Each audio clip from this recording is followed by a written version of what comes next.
Good morning, attendees. We've got 3 people so far. Good morning. Very nice to see someone from Canada. I am super impressed because I know it's like 2 a.m. there, so that is dedication, Alyssa. Dedication.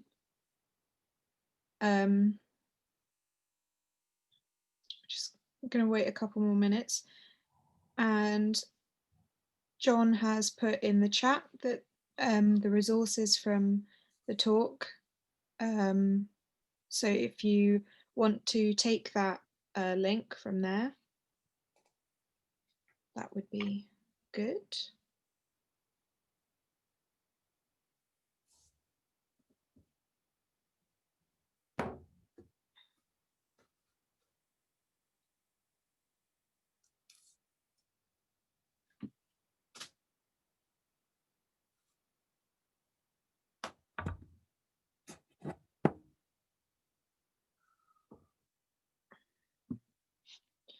Good morning to those who are just coming in. Good morning. Nice to see so many people joining us.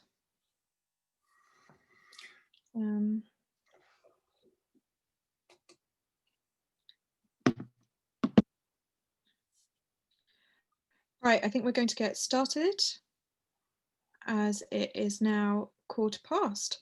So good morning, everyone, and thank you for coming along to the Ultimate Mealtime Insulin Dosing Guide, taking research into practical use with John Pemberton. I personally am I feel like I'm very bad at insulin dosing, so this will be very useful for me, and I hope it's useful for you as well. Before we start, just a few housekeeping rules. Please set your name as per the instructions in the email you were sent. This is both for security, but also to allow others to see a bit about you and to encourage the family feeling we get at the in-person conference. And your name will appear in the chat as you post. So I'm sure I don't have to remind you, but all comments must be respectful and bad or offensive language will not be tolerated, and tech support will kick you out. Please do use the chat or Q&A function to make comments and ask questions throughout the webinar. I will collate them and ask the questions to John at the end.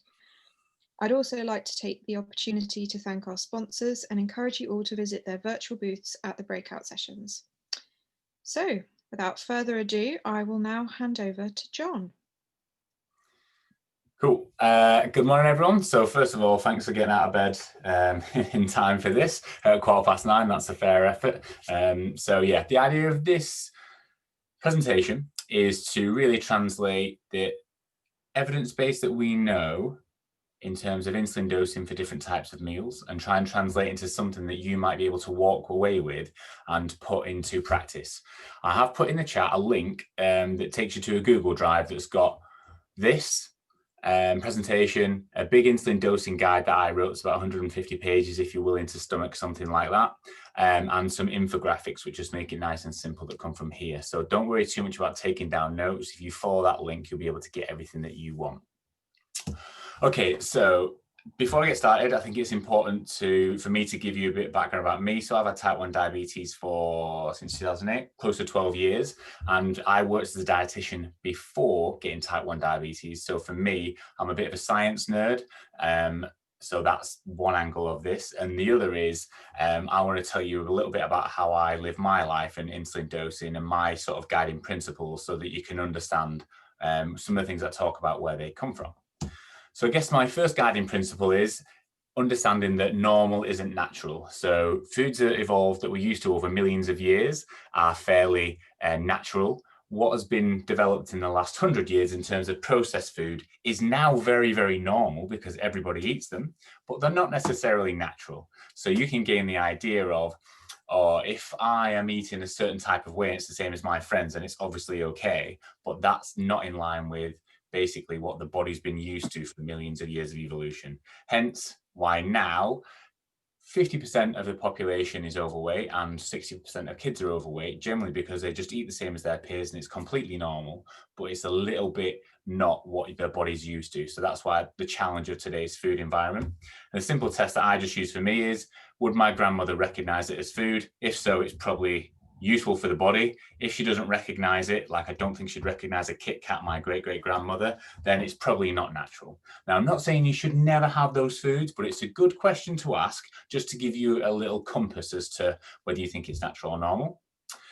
I'm going to skip past these two because this one's more for the parents, but this one is also to think, this is what I fall foul of a lot of the time is, I have very good intentions around food and eating naturally, but then sometimes the cupboards will betray me. So I would like to eat a natural way, but if my cupboards look like this, then I know that if there's chocolate in the cupboards at 8 p.m, I'm going to smash every bit of it 100%. So it's just easier for me not to have it in there. And that's that picture of my fridge this morning. I've taken that to show you what it looks like. It wouldn't have looked like that 10 years ago when I was 30 rather than 40, I can guarantee you. There would have been a bottle of vodka in there, there would have been 2 bottles of wine in there, and there would have definitely been some chocolate cake in there too. But just to show that what your cupboards look like is generally what you're going to eat like. So now that that bit's out of the way, just to kind of give you a bit of a feel for my guiding principles, what I'm going to take you through is this, and this is the infographic that when you click through on that link is in there, and it's got some video links in there that you can watch further. But what we're going to work through is, what does insulin actually do? How does insulin work for high carb meals, balanced meals, and high fat meals? And what strategies can you do in terms of carb counting? Do we need to count protein, insulin timings, split insulin doses? How do we make sure that when we deliver insulin, it matches the type of meal that we're eating, rather than just believing, count the carbs, give the insulin, it will work 100% every time? Because everybody who's watching this knows that's BS. You've actually got to be a little bit more, have the ability to be a little bit more flexible than that. So I'm going to walk through this step by step. I'm going to put in a little bit of the science behind it to show you that I haven't just made this up. But if you want to look in the deep science of this, like I said, I've put a 150-page document together on that Google Drive. So if you're someone who really wants to know the deep insides of it, that's the place to go. So let's start fairly simple. So what does your insulin to carbohydrate ratio actually cover? So when you give that insulin for the meal, what is it actually covering? Knowing that insulin peaks after 60 minutes and lasts for about 4 to 6 hours. Well, the job of insulin is threefold. First of all, it's to move glucose from the bloodstream into your cells, your muscle cells, and the rest of your body cells to produce energy. But it also moves amino acids from protein from your bloodstream into your cells for growth and repair. And it also moves fat into your cells for storage, so you can have stored energy and also for a bit of insulation. So it's not just quite as simple as insulin is only needed to move glucose from the bloodstream to the cells. It also does a lot of other jobs. And that becomes important when we start talking about, oh, what about if we have a super load of protein? Or what happens if we have a super load of fat? Well, you're going to need a little bit more insulin because actually that does also need moving across into the cells. So that's a fairly simple diagram just to try and put you in the picture of what we need insulin for. I'm going to make the insulin action profile simple into a little blue triangle for you. So this is when if you've had breakfast this morning and you've taken your quick acting insulin, let's say at 8 a.m, then it's working at its strongest between 9 and 9:30. And then it starts tailing off. And by 3, 4, 5, 6, 3 hours, most of it's gone. 4, 5, 6 hours, it's eventually gone. So this blue triangle is going to represent the action of insulin over a sort of 4 to 5 hour period. Because really, if we want to keep in target glucose levels after eating, we need to match our insulin profile to how the glucose is being appear in the blood. I'm going to pretend you know what I'm saying here and you're nodding your heads because I can't get any feedback. So I'm just going to rely on you know what I'm saying. Okay, so we now have the idea of how insulin works. Well, let's match that against the different types of meals. Do they match nicely or do they not match nicely? Okay, start with balanced meals, something with a carb, a fat, and a protein in, hopefully a bit of veg as well. You can see what that does. It gets absorbed generally pretty quickly over the first hour or two, and is absorbed totally by about 3 to 4 hours. It matches insulin quite nicely. Therefore, if you have this type of meal, then you will see the glucose level will rise after eating, but it will not really go that high, maybe 9 or 10, or if you're milligrams per deciliter, 160 to 200, and then it'll come back down nicely. It works quite well. If you have a high carb meal, and you may have just had this for breakfast, cornflakes with milk and some orange juice, there's very little fat in there, there's very little protein in there, and there's certainly not much veg in there. So what happens is all that carbohydrate gets absorbed very, very quickly, quicker than the insulin can work. The insulin will catch up, but you spend a lot of time going from 4 to 14 back down to 4, or 70 to 240 back down to 70. So you get the idea there. It doesn't match very well.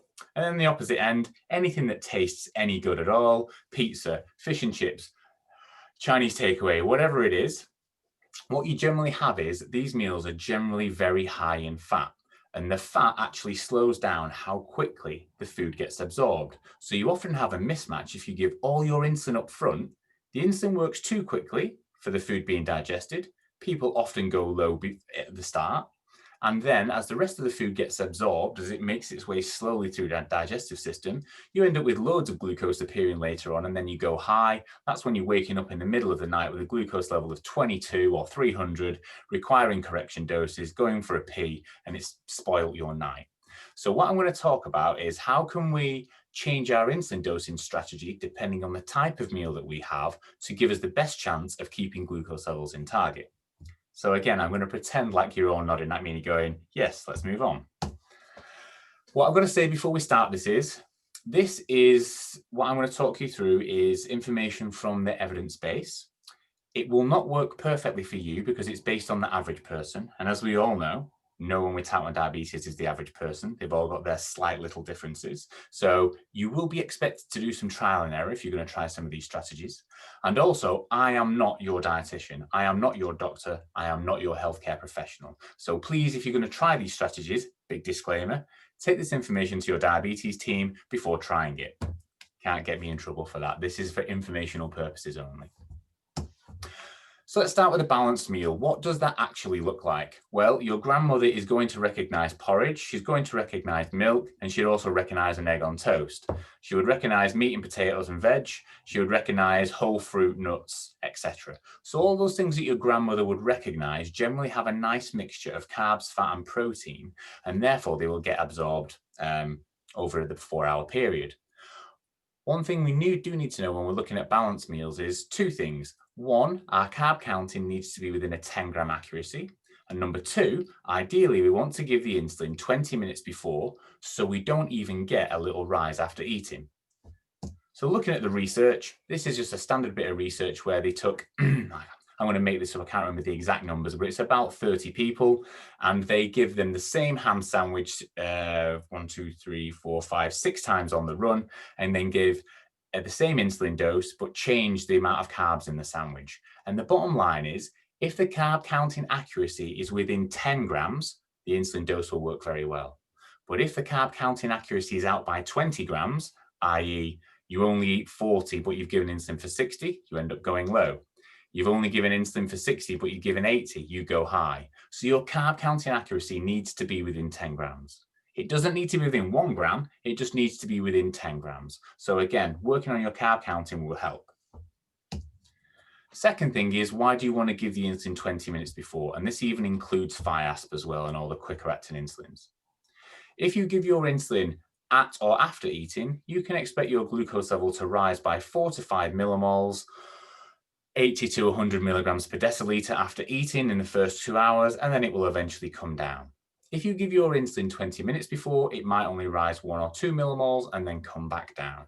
If you're eating 3 or 4 times a day, if you save yourself going higher 3 or 4 millimoles or 60 to 70 milligrams per deciliter 3 or 4 times a day, that's going to have a huge impact on your overall HbA1c, your time in range if you're on CGM, and obviously how you feel and not getting really pissed off because your glucose level's gone up to 14 or 250 again.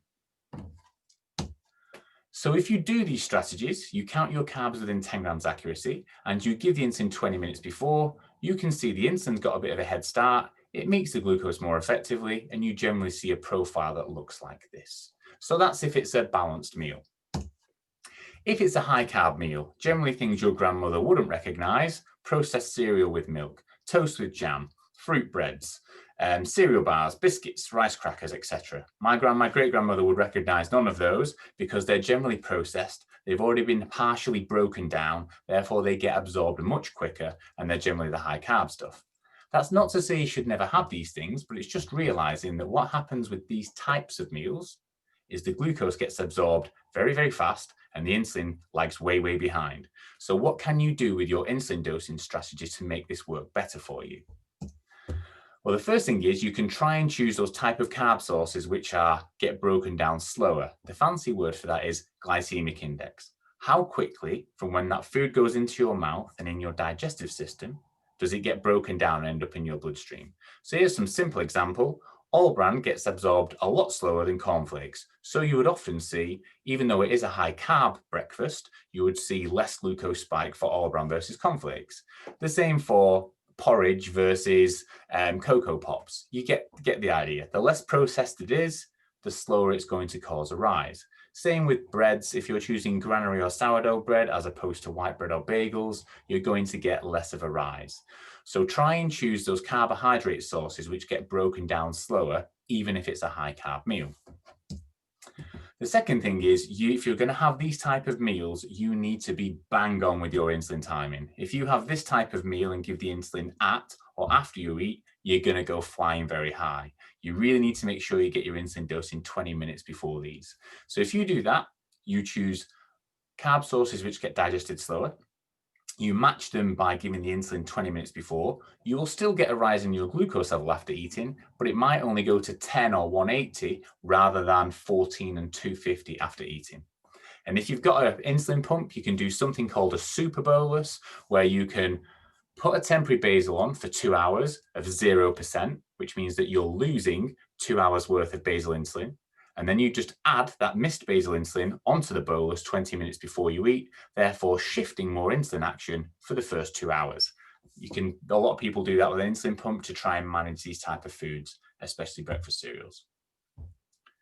Again, I'm going to pretend that you're all understanding that because I can't get any feedback, but there we go.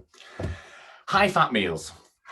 We've discussed that what happens is, because of the fat in the stomach, they take a lot longer to get digested. Therefore, if you give the insulin up front, you're generally going to tend to go low and then quite high afterwards. And also with these meals, we also discussed right at the beginning, what do you need insulin for?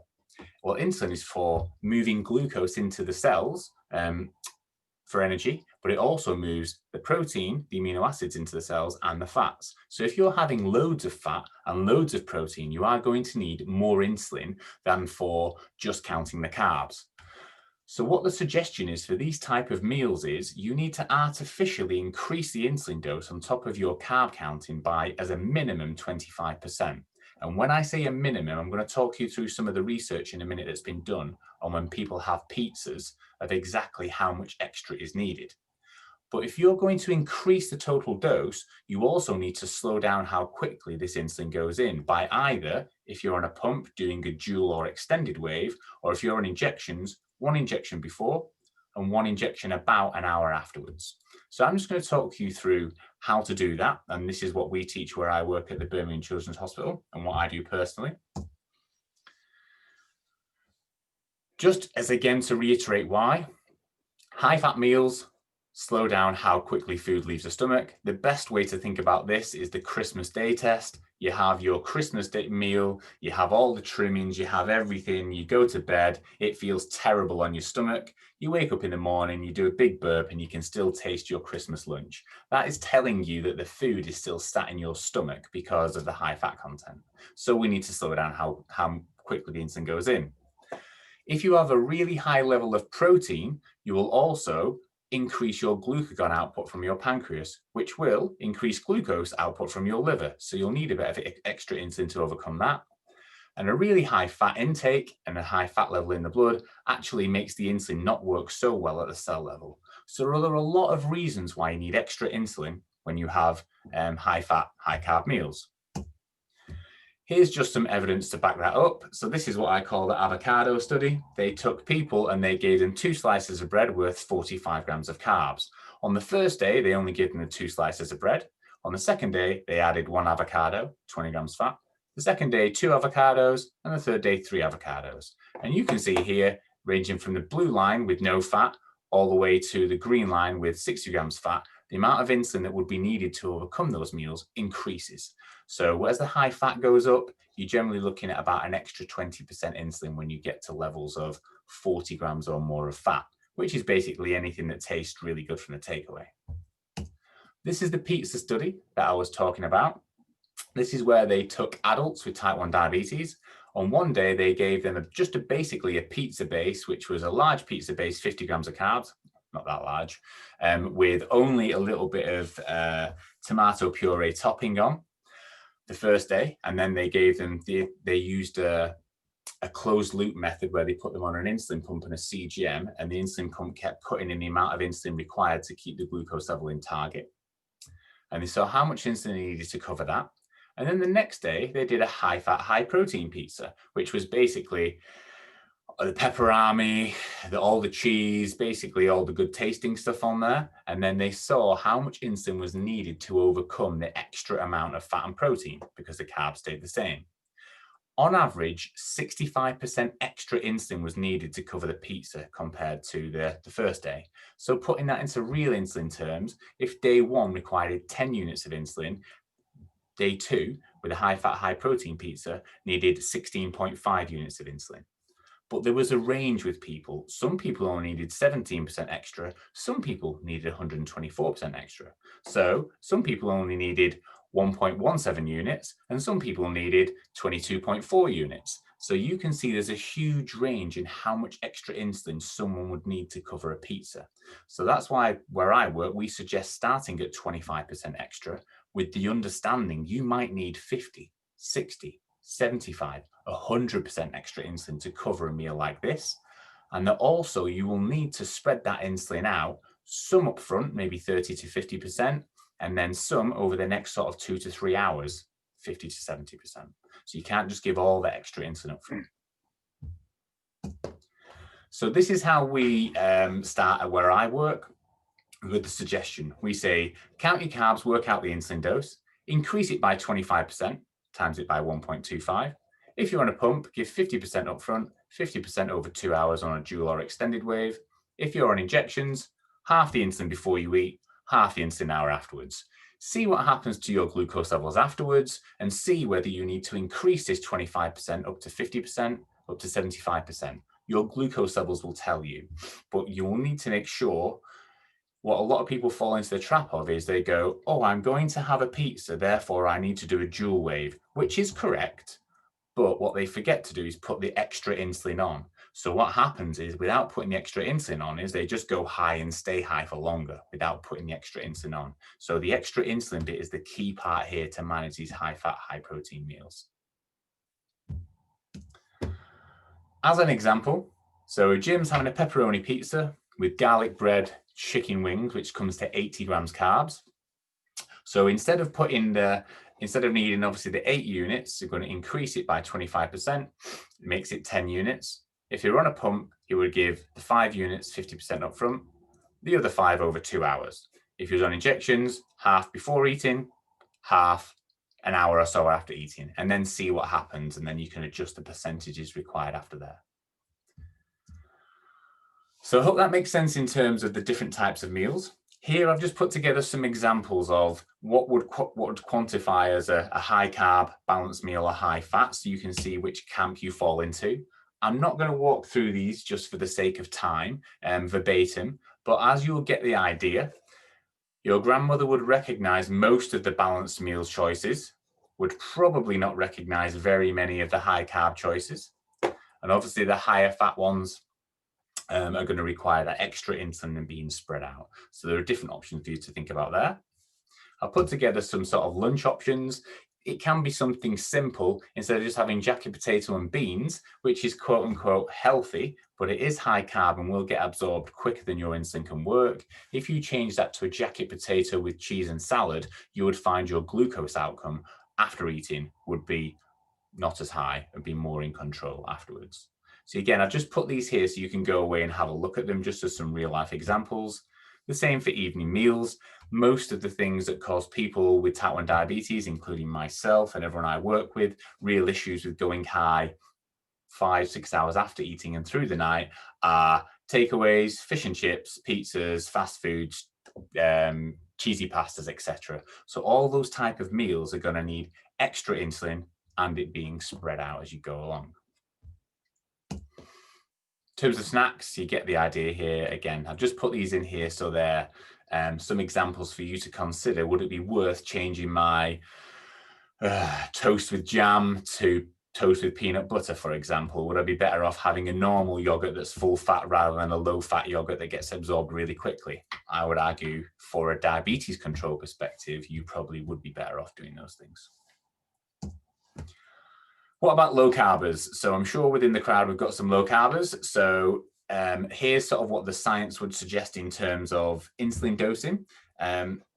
Obviously, you're not going to be able to, if you just count the carbs and you've only got 5 or 10 grams of carbs, you're going to get a very low insulin dose from your carb ratio. So what a lot of people will do is count the amount of protein in terms of grams within their meal, divide it by 4, and then use their carb ratio to actually give some insulin for that protein. But the key thing here is not giving the insulin 20 minutes before you eat, is actually giving it on a pump as an extended bolus over 1 hour, or if you're on injections, giving the bolus after the meal. The reason being is we know that if you give the insulin at eating, the insulin is going to work too strongly in the first 90 minutes, therefore you'll probably go low, and there won't be enough insulin knocking about when the rest of the effect of the protein getting turned potentially into glucose or the high fat level causing some insulin resistance won't be covered by the extra insulin.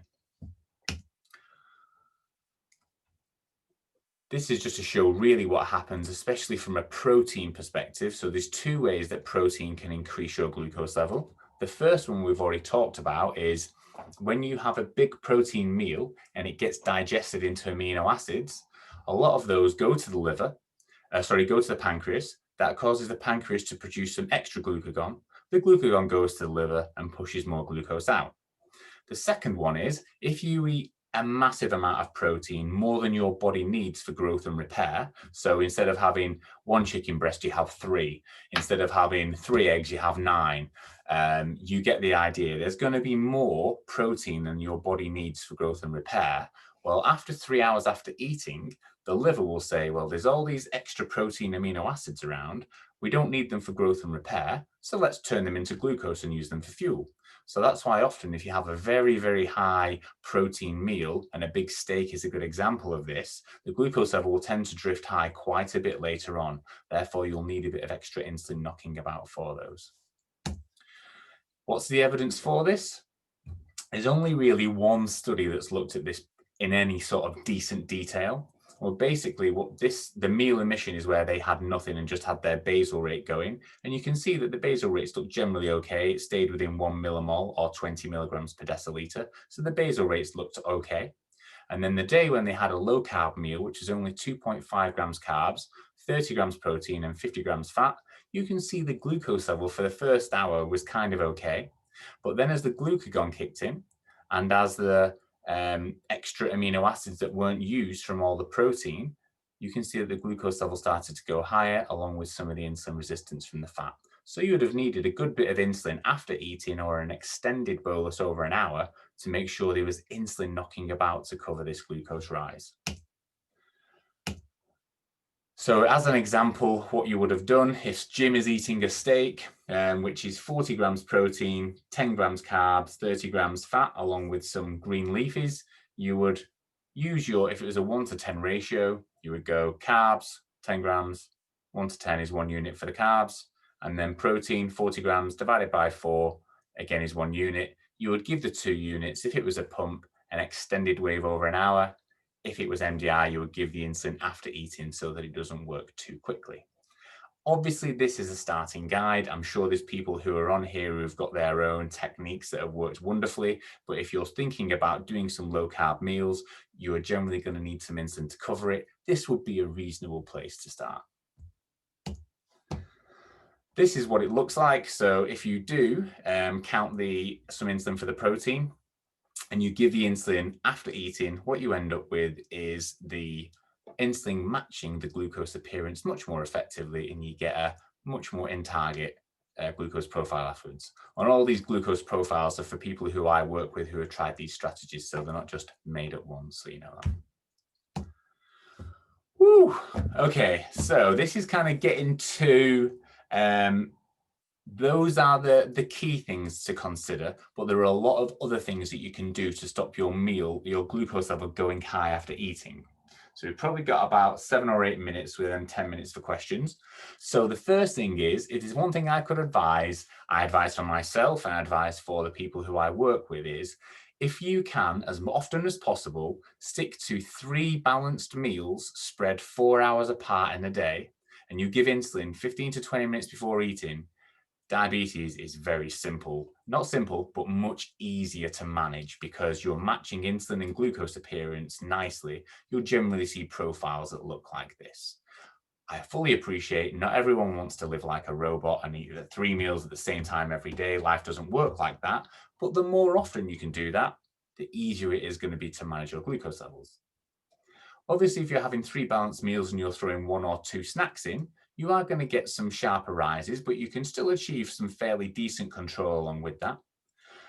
But if you're on the modern normal diet of Cocoa Pops for breakfast, piece of toast in the mid-morning, lunchtime is jacket potato and beans, afternoon is some biscuits, evening meal is some chicken nuggets and chips, then this is what you're going to be faced with. It's going to be almost impossible to keep on top of those glucose levels because the speed of the carbs going in are just way too fast for how insulin works, unfortunately. And also, it's not going to be too good for your health overall. So that's what you can do from a food structure point of view. From insulin tactics, we've already talked about giving the insulin 20 minutes before. A key thing that sometimes people are not aware of is where you deliver your fast-acting insulin for eating depends on how quickly it gets absorbed and how quickly it works. If you give the same insulin dose for a mealtime in your thigh, you can see how quickly it works is a lot slower. The overall working time the amount is probably about the same, but the profile is just, it doesn't work as quick and it lasts a bit longer, which generally for most meals is not a good idea. Whereas if you put the insulin into the back of your arm or into your belly, the blood flow to that area is much more efficient. Therefore, the insulin absorption is quicker. Therefore, the peak insulin action is more like how quickly the food gets absorbed. Therefore, you get better glucose profiles if you do your quick-acting insulin into the stomach or the arm if you're on injections, or if you try and keep your insulin pump cannula into your belly or your arm if you're on an insulin pump. If you're on an insulin pump and you're constantly switching between your leg and your belly, you're going to get very, very different days just because the insulin absorption is much slower from the leg as it is compared to the belly. The bottom one is just saying, don't inject into or don't put insulin pump cannulas into lumpy areas because the insulin absorption is very poor in lumpy areas and it's much better in fresh areas. So keep a check on your lumpy sites. Activity. How sensitive your body is to insulin is generally all based around how your activity level is. If you're doing 12 to 15,000 steps a day, you can see here your cells have a side door that opens that allows glucose to flow in, which means that your insulin requirements will be much lower. And actually, there's another way for glucose to enter your bloodstream. So if you can get your 10,000 steps a day in, that will really help keeping your glucose levels steady and insulin requirements down. But it is important to try and keep that as consistent as possible. So if some days you do 20,000 steps, and other days you do 3,000 steps, you're going to have real difficulty in managing your glucose levels because one day you're very sensitive to insulin and the next day you're not. And unfortunately, the insulins that we have at the minute, unless you're on an insulin pump that's got a different basal profile, you're going to struggle to keep up with that. And my final tip would be how quickly and how effectively insulin works after giving it after meals is a lot dependent on how quickly the insulin is delivered to your muscles to allow it to move the glucose across. So I've had my breakfast a little bit ago and I've been sat on my ass for the last 40 minutes or so. Therefore, the blood flow to my muscles is very slow. Therefore, the insulin delivery is very slow, and the insulin moving the glucose into my cells will be very slow. As opposed to if I went for a 10-minute walk after eating or 10 minutes moving, often it'll be doing baby Zumba with my daughter, then the blood flow to my muscles will be faster. The insulin delivery to my muscles will be faster, and the glucose moving from my bloodstream into my muscles will be faster, and you'll get much more effective glucose levels after eating. So this is the top graphic that we presented at the beginning, and this stopping after meal spikes is the part of the materials that's in the Google Drive that I've given you, so you can recap on those. But these type of simple strategies of thinking, is my meal balanced, high carb or high fat, adjusting the insulin dose accordingly, and then thinking about your meal structure, your insulin tactics, and your activity tactics, you'll have lots of tools in your tool belt to really tackle different types of meals and different situations.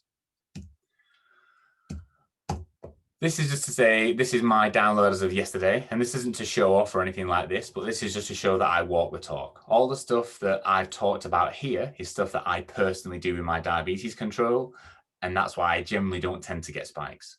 But that's because I'm a 100% diabetes nerd who lives and breathes it, who works it. So if I can't walk the talk, then there's no hope for anyone. But just want to show you that really achieving almost normal glucose levels of someone who's just on a pump and a CGM, I'm not on any hybrid closed loop or anything like that, is very possible if you understand how insulin works, if you understand how food gets absorbed, and if you understand the importance of activity. You can mix those three together to get near normal glucose levels, but it will require some work. Some people, and that's completely fine, don't want to go to that level of work. You don't have to do it all. You can just pick maybe one or two things from here that you think will be useful for you and give them a try. So my hope at the end of this is you might start thinking about, should I be focusing more on normal foods or natural foods? And also, should my cupboards look a bit more like my intentions rather than what's in the supermarket? I'll put a QR code on here. That QR code is the same as the link to the Google Drive. So if you'd rather get your phone on that QR code, you can do, and it'll take you straight through. And yeah, we've got 10 minutes for some questions.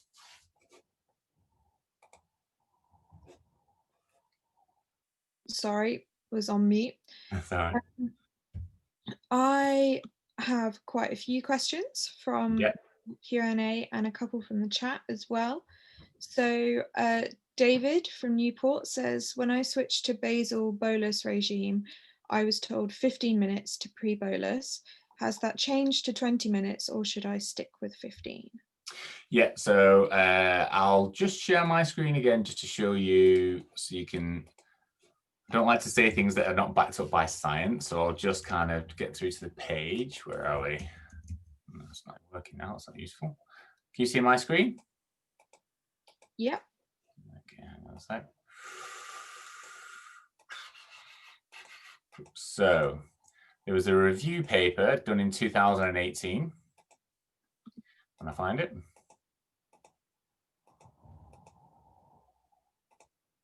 This one down here in diabetic medicine, there's a review paper done where essentially they looked at all the studies, they looked at bolus timings, and even with the new insulin doses, and concluded 20 minutes is the optimal time. The optimal time for the average meal. That's notwithstanding, personally, if my glucose level was 4.1 before eating, I might err towards more the sort of 15 minute period.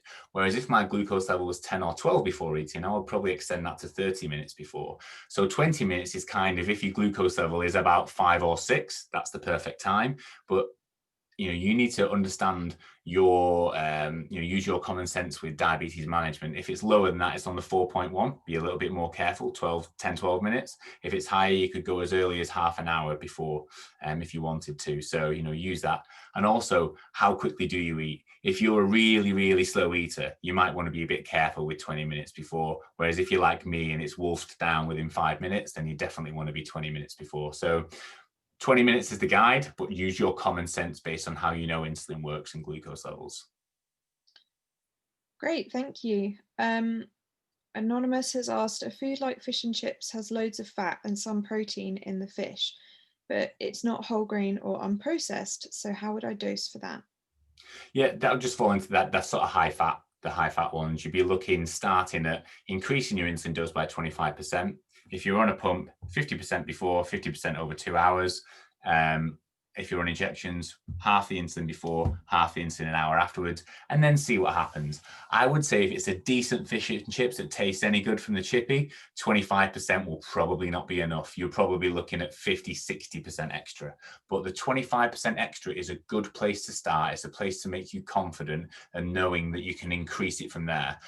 If you go gun-ho with 60% extra first up and you go hypo, it's going to put you off ever doing it again. So build your confidence as you go. Great, thank you. Anonymous said, would adding eggs to a breakfast of toast help reduce the spike? Yeah. So by adding egg to your toast, you're adding a reasonable amount of fat, which is going to slow down how quickly the toast gets absorbed.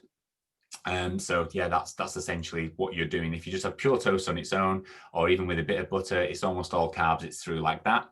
If you add some egg to it, it's going to slow down how quickly it gets absorbed. The insulin's going to match much better. Lorna says, was there a correlation between body weight or total insulin dose and how much extra they needed for the high fat and protein meal?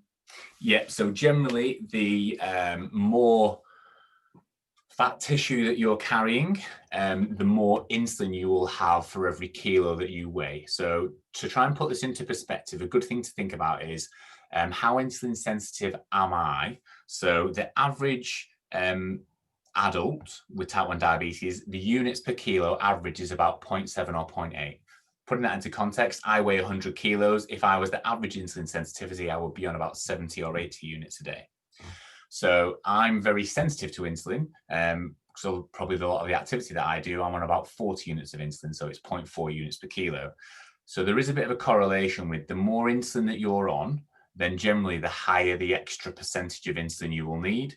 Whereas if you're on a lower units per kilo, generally the less extra you will need because you don't have an effect of already a bit of insulin resistance. Does that make sense?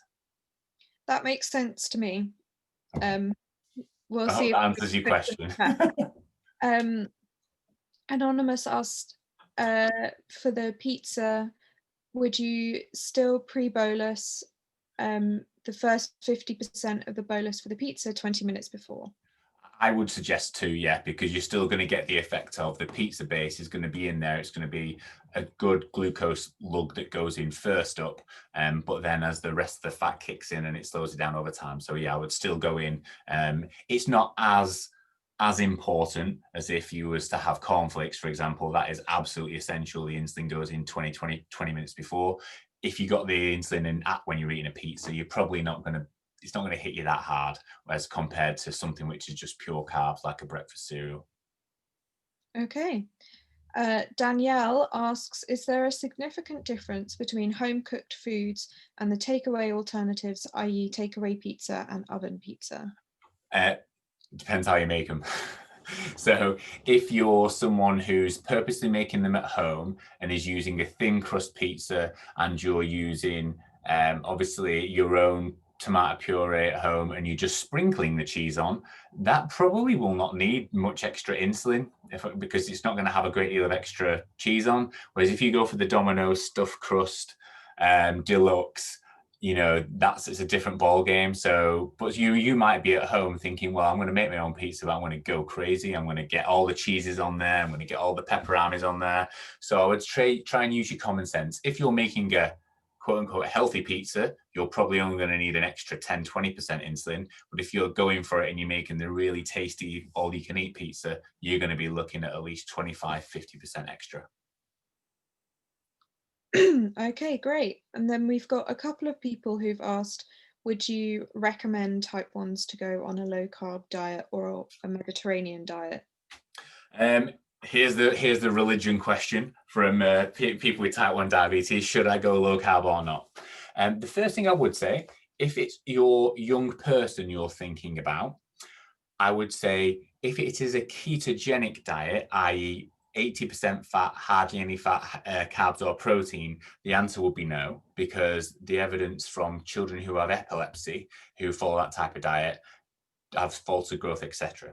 If you're thinking of more of a Dr. Bernstein approach that is a lot higher in protein and is not ketogenic, then the evidence for the young people is not very clear. There isn't good enough evidence to say yes or no, so it would be a personal choice.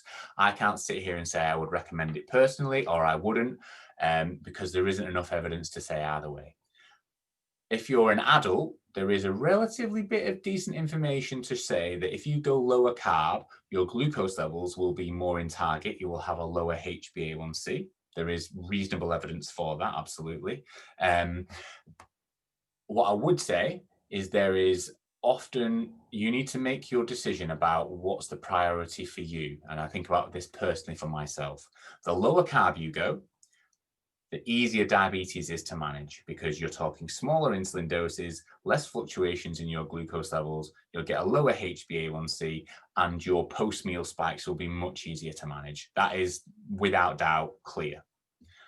But what your trade-off is you're not going to have enough carbohydrate to fuel things like fast-acting activities, such as you're not going to be as good a football player, you're not going to be as good gymnast, you're not going to be as good runner, etc. So there is a trade-off for energy levels.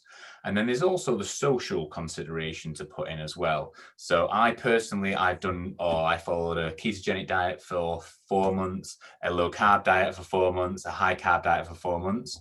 Following a ketogenic, very low-carb diet is quite challenging socially when you go out to eat, because your food choices are very limited.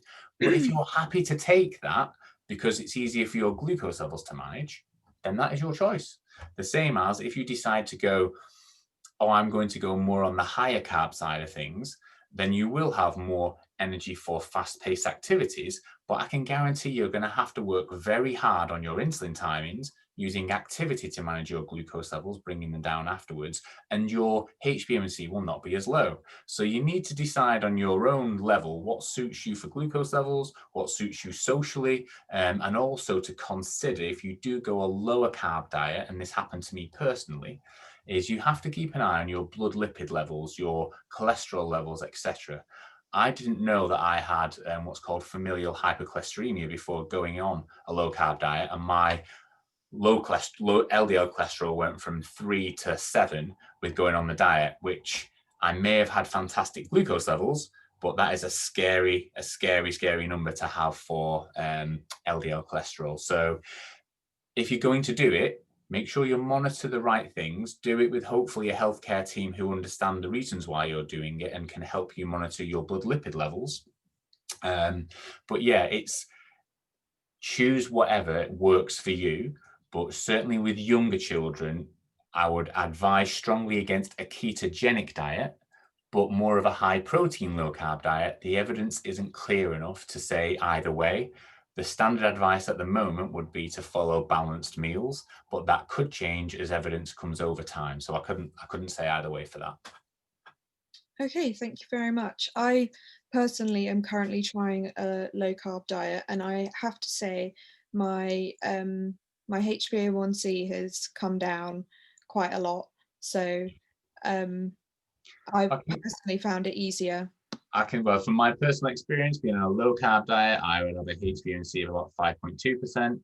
On a medium carb diet is probably about 6%. On a higher carb diet, it's like 6.5, 6.7%. And that's even with very, very diligent management. So, there's no doubt in lower carb from a glucose management point of view it makes it easier to manage, but it isn't necessarily depending on social circumstances, what your aims are for exercise. It's not and there's also the quality of foods as well. So you can be on a low carb, highly processed diet, which is very poor for your overall health, or you can be on a low carb, high quality, natural foods diet. So the principles of would your grandmother recognize this food still applies whether you're on low carb or high carb. Well, thank you very much. We've got a question from Amy, who's been type 1 for 8 months. Hi, I've recently lost weight due to diagnosis and now have to cycle an hour per day, and I'm struggling to avoid going underweight. Any tips for increasing calorie intake whilst avoiding carbs? I would normally eat more fruit, but fruit spikes me because I'm honeymooning and I don't always have the ability to pre-bolus as I'm teaching and can't get my needle out in front of kids. Any tips? I mean, if you don't want to increase the carbs and you want to increase the calories, then you're looking at sort of a lower carb, higher fat, high protein diet, which, you kind of your main sources of your meal are going to be a protein, quite a few veggies, but then you would add on things like olive oil to increase the calorie intake. And it sounds like if you're honeymooning and you're getting spikes in your glucose levels, it might just be the transition of getting from your lower insulin doses because you're honeymooning, increasing those doses according to as your pancreas slows down. So it might just be that you're in a tricky transition phase, but hopefully some of the other tips like using activity, 10 minutes of activity after eating would help manage any spikes from eating carb foods. Thank you. From Neil, our type 1 daughter is celiac. Me too, Neil. And we really struggle with extended times between insulin dosing and her BG increasing when she eats. We find if we dose just before she eats, she ends up low before her BG climbs after her food. If we go 15 to 20 minutes earlier, she will hypo during eating, especially lunch and dinner. Breakfast works a bit differently. Any tips? In those kind of circumstances, I presume they're on injections from what they're saying. Whether they're injections or pump, the strategy is still the same. Is what we suggest for people with that is sometimes you can split the dose and give half before eating, so there's not too much around, and then the other half after eating. If you're on injections, that's a bit of a downer because it's 2 injections, but you may be willing to do that to prevent the issues. If you're on a pump, you could just do an extended bolus over sort of half an hour or 40 minutes that starts 20 minutes before. Therefore, you've got a little bit before and then the rest going in afterwards, so you shouldn't end up with the issue. So again, it sort of depends on whether you're on a pump or an injections, or whether you're happy to take that second injection for a meal. Okay, thank you very much. From Catherine, what are the carb quantities for low, medium, and high carb, please? Okay, from the research, if you wanted to be on a very low carbohydrate diet, very low, that would be less than 50 grams of carbs a day. That's quantified as a very low carb diet. A low carb diet for adults would be less than 150 grams a day, so anywhere between 50 and 150. I would say a medium carb diet, although there isn't a technical definition, would be anywhere between 150 and 250. And then anything above 250 will be close to being a high carb diet. There will be some variation depending on the size of you and how much you eat in a day. But for the average adult, less than 50, very low carb, 50 to 150, medium carb, 50 to 250, 250 and above, higher carb. Brilliant, thank you very much. I personally would like to ask, I'm on a 670G, Yeah. and so we don't have extended boluses. Yeah. So How would you manage that? Okay, so hopefully, first thing I would say, I'm not going to tell you to do this, but I'll tell you to inquire with your medical team, is you need to get the active insulin set at 2 hours. The reason being is the pump, when you give insulin dose at a mealtime, it remembers the food insulin you've eaten, and if you've needed to give a correction, and then it thinks all of that insulin is going to lower your glucose level after eating, forgetting that probably the bulk of that insulin is to deal with the meal you just eaten. So it doesn't allow the algorithm to kick in soon enough after eating if you've got the active insulin time set at 4 hours. If you shorten that to 2 hours, it means that when the extra high fat, high protein kicks in, the algorithm should take care of that on its own, because it will notice that you're rising. It will think, oh, there's not too much insulin on board because you've got the active insulin set at 2 hours, and it will then push the extra in as required. So as people move towards hybrids and closed loops, getting your active insulin time setting right is so important as to how the algorithm works. For the 670G and for the upcoming 780G, you'd want that set at 2 hours. The control IQ of the T-Slim, you can't move it. It's stuck at 5 hours, which can cause a few problems afterwards. So if you were on a T-Slim, you would have to artificially increase the insulin dose by adding 25 or 50 on. okay, that's very helpful, thank you. I have one one final question. What would you suggest for those of us who can't really exercise, like, for example, mobility issues or Yeah, I would say just do what you can. So obviously everyone has